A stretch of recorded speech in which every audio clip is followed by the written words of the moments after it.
Conversation between Angela and Mr. Ray. Angela is applying to join the library. Listen to the conversation and complete the form below. First, you have some time to look at questions 1 to 5.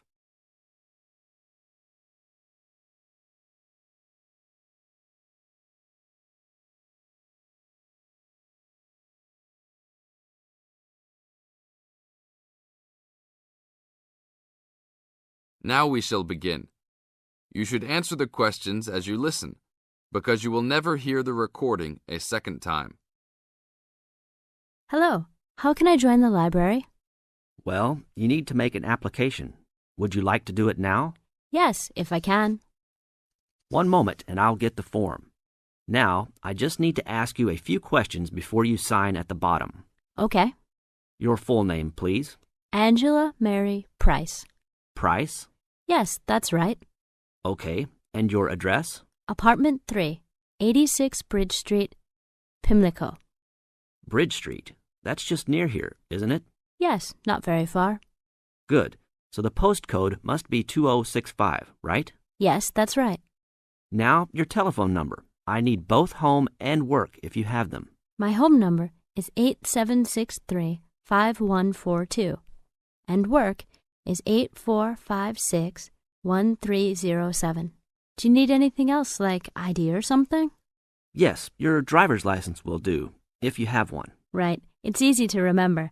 I know it by heart. 4040AC. I'm afraid I'll also need to see it. Okay, here it is. Thanks. And your date of birth, please? 24 March 1981. Okay, thanks. That's the most important part completed. But if you don't mind, I'd also like to ask you a few questions for a survey we're conducting. Yes, that's okay. Now you have some time to read questions 6 to 10.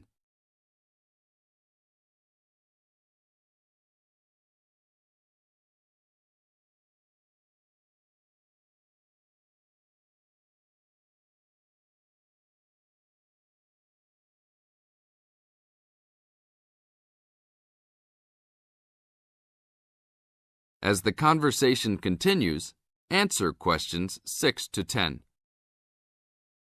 What kind of books do you like to read? Here's a list to look at.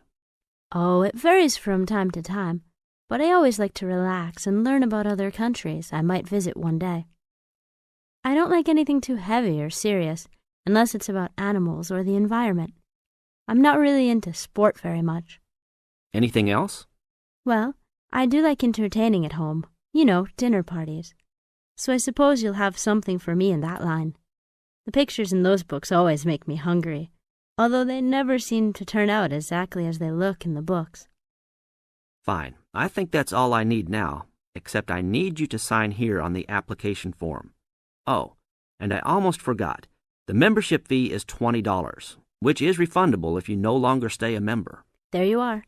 Do I sign at the bottom here? Yes, that's right. You can borrow books now if you wish, although your membership card won't be ready until next week. So if you want to borrow today, you can pick up your card when you return your first books. That's if you want to take some now. I think I will, but I'll have a look around first. Okay, take your time. That is the end of part 1. You now have half a minute to check your answers.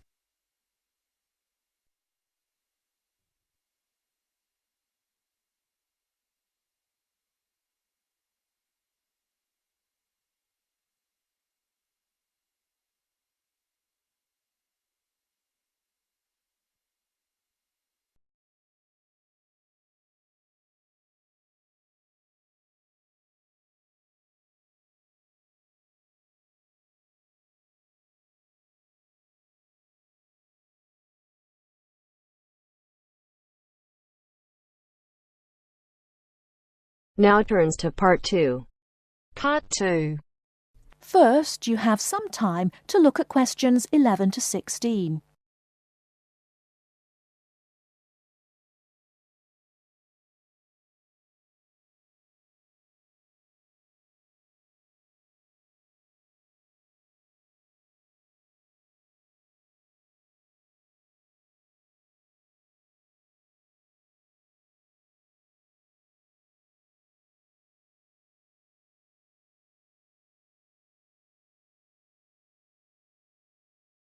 Now listen carefully and answer questions 11 to 16. Hi, Joanna. What's the matter? You look a bit depressed. Hi, Kamal. I've just been reading this article in the newspaper about how difficult it is for sociology students to get a job after they graduate. They always want people with work experience. How do you get work experience if they won't give you a job?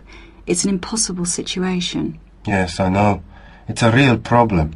And the article says that some people spend a year or more living at home, doing unpaid voluntary work, just to get something to put on their CVs. Really boring stuff like photocopying and addressing envelopes. I don't want to do anything like that. I want a real job. It's the elections for the Students' Union committee posts next month here at the university. All the positions are up for election. Academic officer, sports officer... What's your point? And the position of equal opportunities officer is coming up for election. I'm still not sure what you're getting at. Why don't you stand for it? The post starts in June. You're well known at the university, and I think you would be good at it. Equal opportunities officer? That sounds great. Isn't that the Students' Union officer who promotes equality within the university? Yes, that's right. They raise awareness of equal opportunities for everyone in the university and promote the issue around campus. I'd love to do something for women on campus, but what about my studies? It's a paid sabbatical post. Sabbatical? Yes. That means you take a year off and then start your studies again. Meanwhile, you get really good work experience and you can earn money at the same time. That sounds really interesting. But how do I get elected? You go to the Students' Union, fill in an application form and just give it to the union. Then, I guess, you need to put together a manifesto and try to get people to support you. I'll help you with your campaign, and I'll help you with publicity materials like posters for the notice boards and leaflets to hand out to everyone. It sounds really exciting. What exactly does the Equal Opportunities Officer do? I'm not really sure. Let's have a look at the Students' Union website. There it is. The Equal Opportunities Officer is responsible for anything which concerns women and equal rights, and is responsible to the Students' Union Executive Committee for making sure that any racism or sexism is dealt with. Students' Union officers have to be available for students to talk about any problems they have and try to help them. I would love that part of the job, giving help and advice to students. The whole reason I want to work in social services is to help people. That would be very good experience. It's a big responsibility too. It also says that you're in charge of a budget and you would be responsible for managing a team of people. It's good experience for a management position in the future. Now I'm getting really excited. What about the day-to-day responsibilities? It says here that the Equal Opportunities Officer acts on any health and safety issues. The Equal Opportunities Officer represents all the students on university committees like the Safety Committee and the Equal Opportunities Committee. Lots of meetings then. I don't think I would enjoy all those meetings quite so much. My first aid certificate might be useful for safety issues. Very useful. And you would supervise the running of the creche, make sure that students with young children have access to childcare, that sort of thing. Oh look, the Equal Opportunities Officer also has responsibility for the university bus service. Perhaps I could even get it to run on time. No, don't be too ambitious. We have to get you elected first. Let's take a walk to the union office. Maybe we can meet the Equal Opportunities Officer and talk to her about the job. Great, let's go.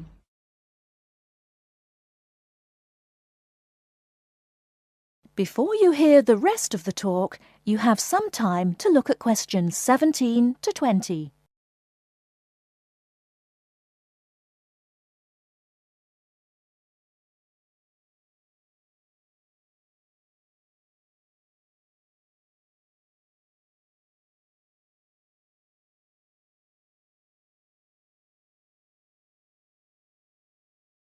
Now listen and answer questions 17 to 20. That's about all I want to say about the course and coursework. As you heard, it's very intensive and there's a lot of work to do. So, how to deal with all the work? It's really important to make sure you have good study skills. It makes the difference between failing, just passing, or doing well on any course. There are workshops given by student service counsellors on study skills, but I just want to put you in the picture with a quick overview of useful study skills. There are 5 points I want to make here.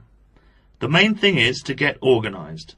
The first thing you need to do, as soon as you get your timetable and reading list, is to draw up a plan of study. Time management is what all students are bad at. Unfortunately, it's what they need to be very good at.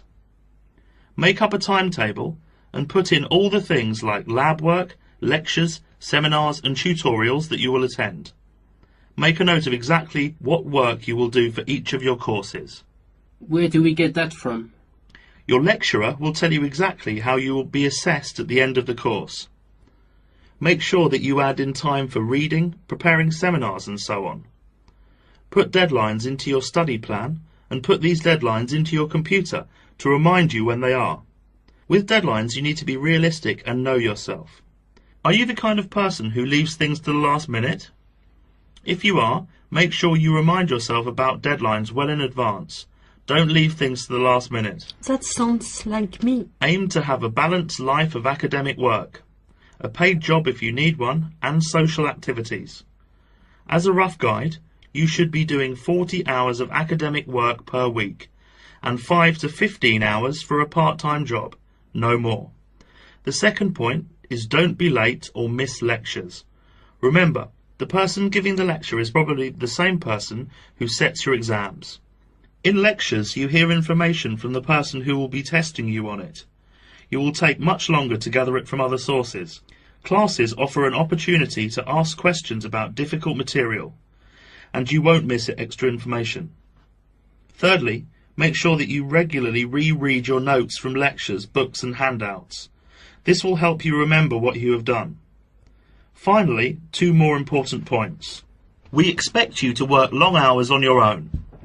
The information we give you in tutorials and lectures is just a starting point, often comprising the main points of themes of the subject.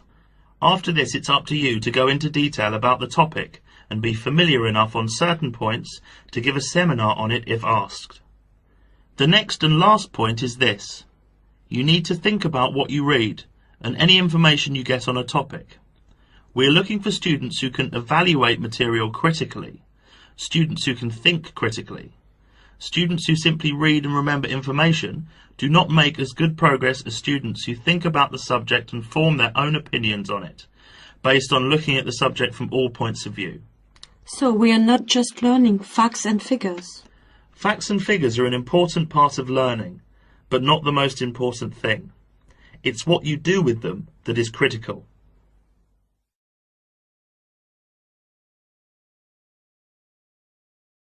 That is the end of part 2. You now have half a minute to check your answers.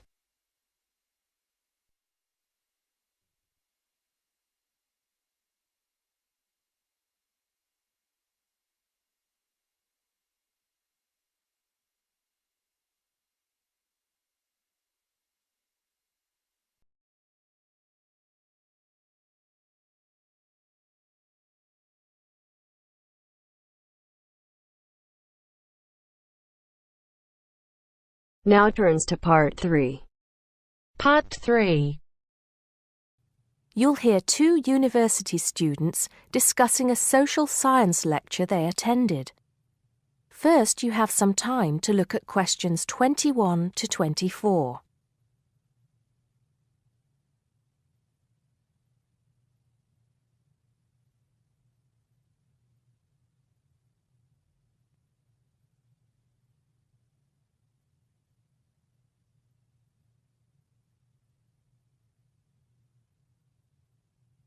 Now listen carefully and answer questions 21 to 24.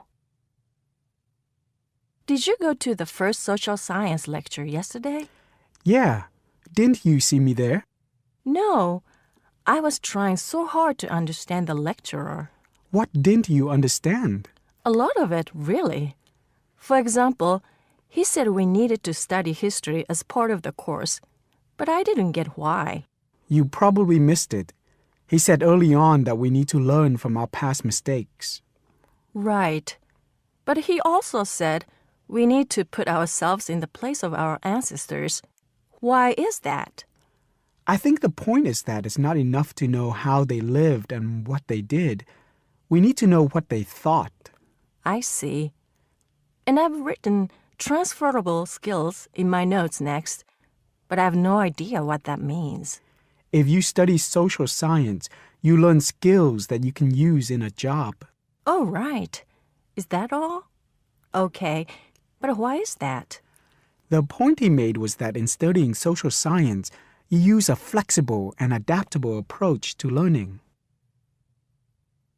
Before you hear the rest of the conversation, you have some time to look at questions 25 to 30.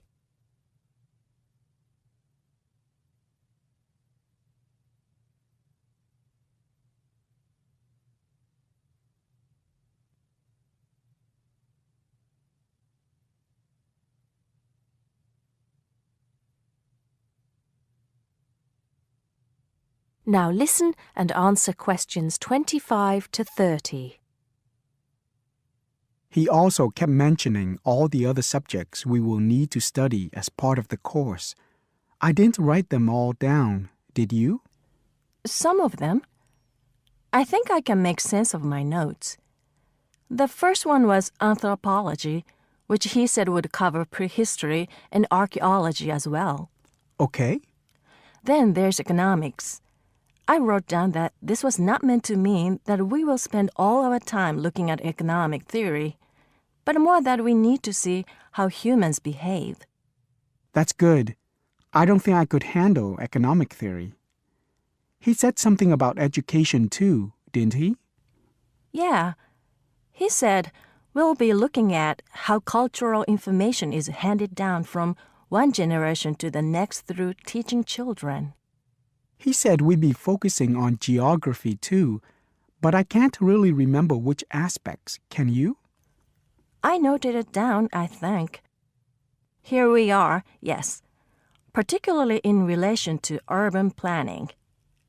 It's law that I got confused about. I didn't understand why he linked that to economics.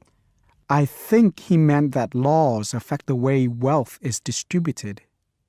That makes sense. Now, what are the science wars? Okay, I did get that. The science wars are about how social science collects information. In sociology and social work, and in social science generally, they can only study patterns of behavior and observe. If you compare that to the way scientists work in physics or chemistry, it's very different because they use specific experiments that can be tested and which give concrete answers. Social studies is often accused of being unscientific. That's all. Okay. But it still looks like a good course, doesn't it? You don't have any regrets, do you? None at all. I'm looking forward to it. That is the end of part 3. You now have half a minute to check your answers.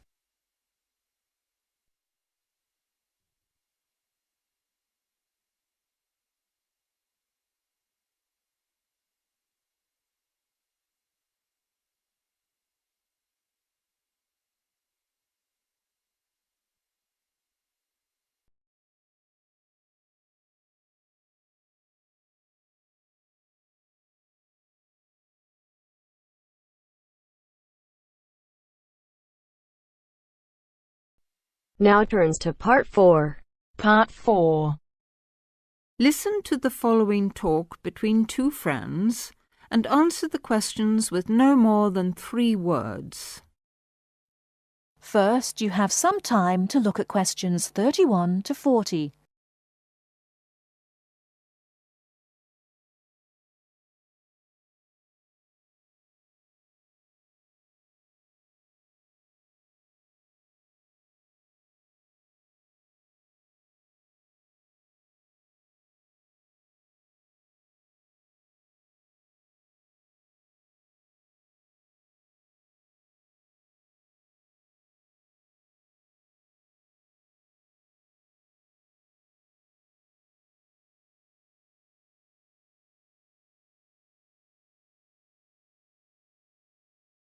Now listen carefully and answer questions 31 to 40. Do you know what, Tom?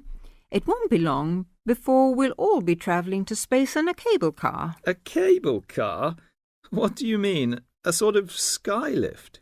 Well, yes, I suppose so. You must be joking. Where on earth did you get that idea from? Oh, I've just been reading it in a book called Apes to Astronauts by Adrian Berry. He's the science correspondent of the Daily Telegraph, so he should know what he's talking about. He says, wait a minute, I've got it here, page 28. A cable car to the heavens. Oh, honestly, Jane, you surely don't believe all that stuff you read in those sci-fi books? It's not science fiction, it's a fact. Hang on, I'll read you what he says. The space writer Arthur C. Clarke, to whose inspiration we owe the communications satellite, recently outlined a proposal for a new means of space travel, which, he admitted, is so outrageous that many of you may consider it not even science fiction, but pure fantasy. Shall I go on? No, just tell me how he thinks it could be done.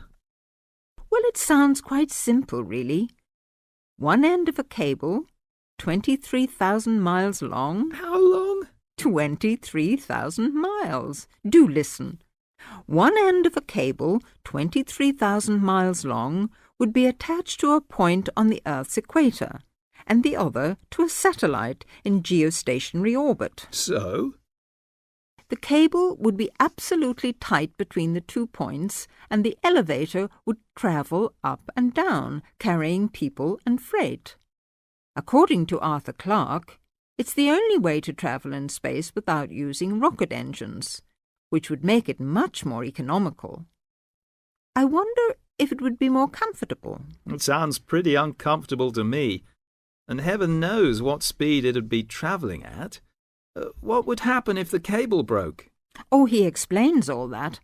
Apparently, the most likely place for it to break would be at or near the ground, and if that happened, it wouldn't fall down, it would fall upwards. Upwards?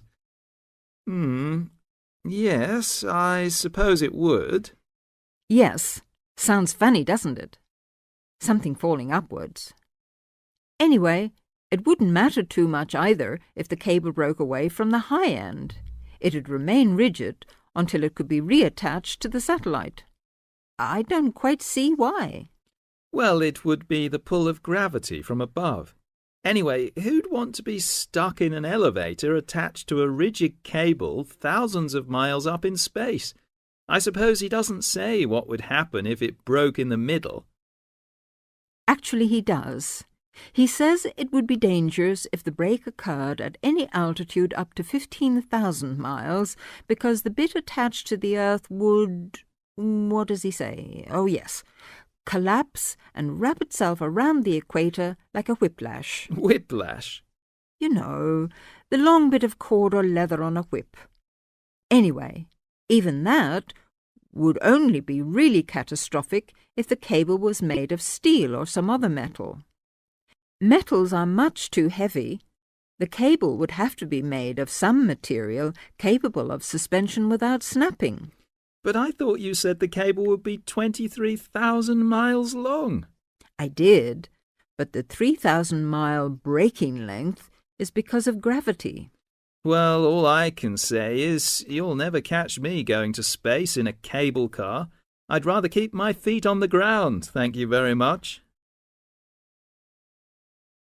That is the end of part 4. You now have half a minute to check your answers.